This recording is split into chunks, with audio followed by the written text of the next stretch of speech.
High-Tac n'a aucun souvenir de l'attaque dont il a été victime le 9 janvier 2024. L'interprète judiciaire se souvient qu'il patientait dans un cubicule du palais, puis il s'est réveillé allongé dans un lit d'hôpital. Quelques jours après, j'ai repris connaissance avec beaucoup de douleur. Puis j'ai crié morphine, morphine. C'est parce que j'ai voulu partir de ce monde. C'était trop souffrant pour moi. La journée de l'agression, l'accusé est arrivé vers 11 h au palais de justice. L'attaque est survenue peu avant midi.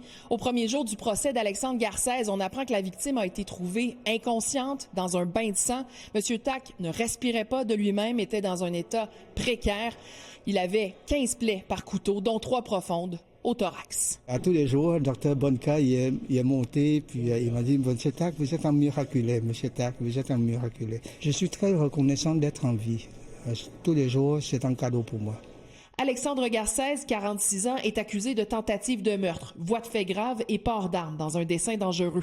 Il a été arrêté peu de temps après l'attaque. Au total, 3 couteaux et un exacto ont été retrouvés sur lui, dans ses effets personnels et sur la scène. Il est actuellement détenu. Dans son témoignage aujourd'hui, la victime a dit ne pas savoir pourquoi le suspect s'en est pris à lui.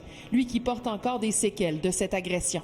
J'ai toujours des séquelles avec les 2 jambes, toute la tête. J'ai le feeling comme j'ai porté une casque très lourde sur ma tête. Je ne sais pas pourquoi.